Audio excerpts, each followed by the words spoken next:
Hola de nuevo chicos, en este vídeo ya vamos a ver lo que es el potencial de ionización y aplicarlo para resolver un ejercicio. De nuevo, al igual que el resto de las propiedades periódicas, de ordenar determinados elementos en función de esta nueva propiedad que vamos a ver.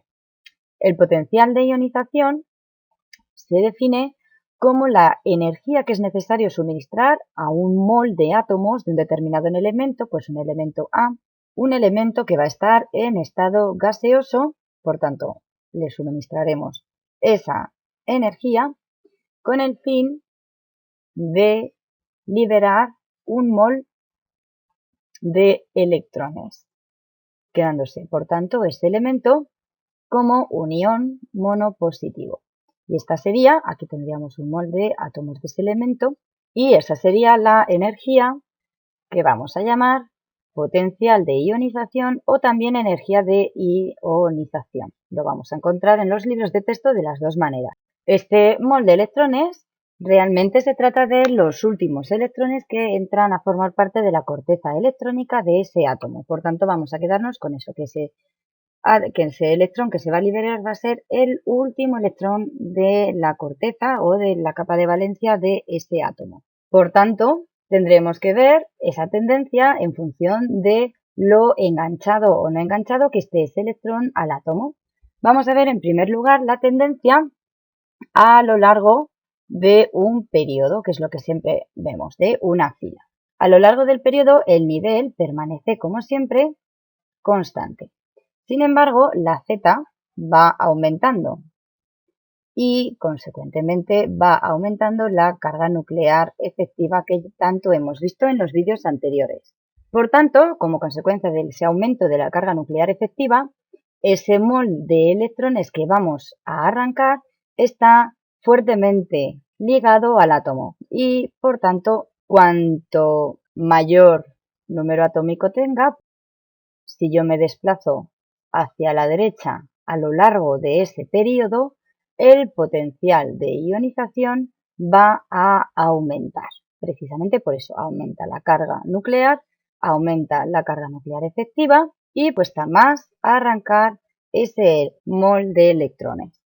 Y si nosotros lo que vamos haciendo es bajar a lo largo de un grupo, resulta que aquí el nivel energético ya no es constante, sino que aumenta, el n va aumentando según yo voy bajando a lo largo del grupo. Y nos tenemos que acordar que al aumentar el nivel energético también aumenta el tamaño de los orbitales y con ello los electrones estarán con mayor probabilidad más tiempo alejados o tienen más probabilidad de estar alejados del núcleo que próximos a este. Por tanto, ese mol de electrones que vamos a arrancar va a estar bastante lejos del núcleo. Y si recordamos que nosotros la fuerza que ejerce ese núcleo positivo respecto a este último electrón es proporcional a la carga efectiva que nosotros, como hemos visto en otros vídeos, al bajar por un grupo, esa carga nuclear efectiva apenas varía por la carga del electrón entre la distancia al cuadrado.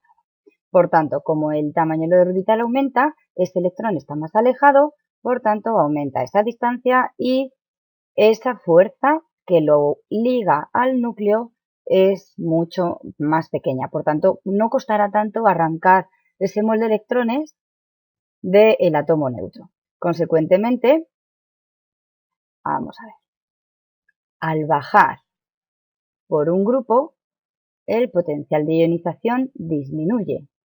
Por tanto, será al subir por el grupo que el potencial de ionización va a aumentar.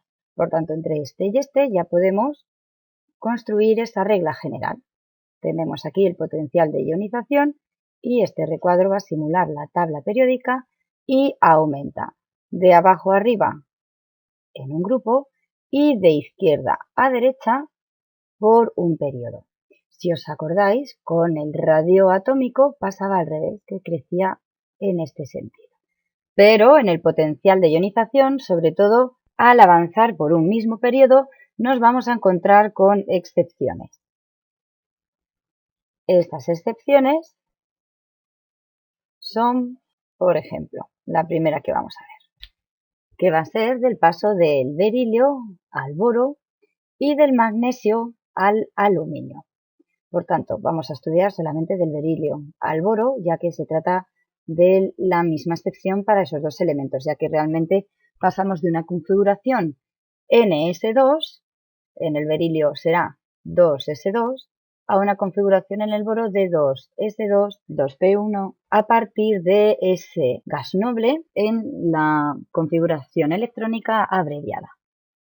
Lo que cabría esperar es que el potencial de ionización del berilio, debido a esta regla general que hemos visto, fuera menor que el potencial de ionización del boro. Pero esto no ocurre así, sino que el potencial de ionización del berilio es mayor que el potencial de ionización del boro. Y esto se debe a que ese electrón que vamos a arrancar del boro es un electrón que está situado en un orbital 2p. Este electrón que está en ese orbital sufre el apantallamiento de los dos electrones que están en el orbital 2s2, que es lo que no pasa a el electrón que está en el orbital s. El otro electrón que pertenece en ese orbital realmente no apantalla tanto al que vamos a arrancar como los dos electrones que están en el orbital s, el apantallamiento que confieren a ese electrón del orbital p. Por tanto, debido a esa repulsión, este electrón va a tener una salida muchísimo más fácil, muchísimo más económica energéticamente que el electrón que arrancaríamos del berilio. Y lo mismo pasaría del berilio al boro como del magnesio al aluminio. Ahora vamos a ver otra excepción, una segunda excepción, que se da al pasar del grupo 15 al grupo 16, al grupo del nitrógeno y al grupo del oxígeno.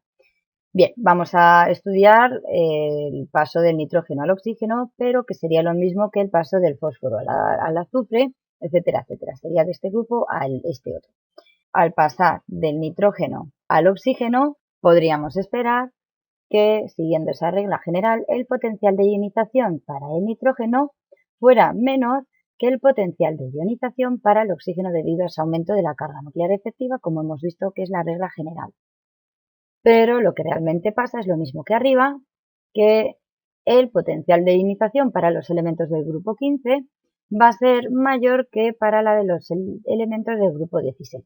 Y esto se debe nuevamente a la configuración y a aspectos de apantallamiento. El nitrógeno, si vemos, tiene, pues aquí esto es P1, P2, P3 y el oxígeno tendrá P4. Por tanto, el nitrógeno va a tener a partir del helio una configuración de 2s2, 2p3 y el oxígeno de 2s2, 2p4. El hecho de que al oxígeno le arranquemos uno de sus 4 electrones del orbital 2p, obteniendo una configuración 2s2, 2p3, es que al obtener esa configuración de 2p3 hay que acordarse de que tenemos un subnivel semilleno, que eso siempre nos va a generar una estabilidad adicional, ya que, por ejemplo, este electrón que sacamos de aquí, si lo dibujamos con las cajitas, tendríamos un electrón, otro y otro. Realmente el electrón que estamos arrancando es este. Y como tenemos dos electrones en una misma cajita, en un mismo orbital, este electrón de aquí va a estar un poquito más apantallado por este electrón que convive con él en ese mismo orbital. Por tanto, de una manera u otra, al final va a ser muchísimo más rentable energéticamente arrancarle un electrón al oxígeno que al nitrógeno, ya que el nitrógeno encima tiene esa configuración tan estable y nos va a costar muchísimo más. Explicado esto, vamos a dar paso a realizar uno de esos ejercicios que hemos comentado al principio del vídeo. Y seguimos con nuestros ejercicios. Vamos a ordenar de manera creciente y en función de su potencial de ionización los siguientes elementos, cuyos números atómicos me dan Casi siempre me van a hacer referencia al primer potencial de ionización, ya que, aunque se nos ha olvidado en la parte teórica comentarlo, lo comentamos aquí. A partir del primer potencial de ionización, los sucesivos potenciales de ionización, que no sería más que arrancarle un segundo electrón a ese mol de átomos, que en este caso ya serían cationes gaseosos, para quedarse un catión bivalente gaseoso. Y esta energía siempre va a ser mucho mayor que la primera. Pero bueno, en fin, casi siempre nos van a hacer referencia a ese primer potencial de ionización. Como siempre, vamos a hacer la configuración electrónica de los elementos. Nosotros aquí vamos a dejar eso ya aparte porque ya tenemos que estar más que acostumbrados a hacer esa configuración electrónica y simplemente vamos a coger y ordenarlos de acuerdo a cómo se presenten en la tabla periódica. Por tanto, vamos a ver, el flúor lo tenemos aquí, el cloro lo tenemos aquí, el fósforo lo tenemos aquí y el sodio lo tenemos aquí. Por tanto, realmente yo la sucesión que tengo es sodio, potasio, cloro y flúor. Nuevamente vamos a elegir ver esa tendencia en un periodo y ver esa tendencia en un grupo. En el periodo ya hemos visto que el potencial de ionización crecía al subir por un grupo y al avanzar hacia la derecha por un periodo. Por tanto, nosotros aquí el potencial de ionización entre el sodio, el fósforo y el cloro, siempre teniendo mucho cuidado de que no sean esas excepciones entre los grupos 15 y 16 y entre los grupos 2 y 3. Pero aquí no tenemos esas excepciones, por tanto, fenomenal. La tendencia seguirá la teoría y tendremos que el potencial de ionización crece del sodio al cloro. Por tanto, ya podemos ir ordenando que el del sodio será menor que el del fósforo y el de este menor que el del cloro. Luego, aparte, ese potencial de ionización aumenta al subir por el grupo. Por tanto, el del cloro será menor que el del flúor. Y analizando la situación, vemos que finalmente el orden queda sodio, fósforo, cloro y flúor, que era precisamente lo que nos pedía. Pues esto es todo. Nos vemos en los próximos vídeos, así que hasta luego, chicos.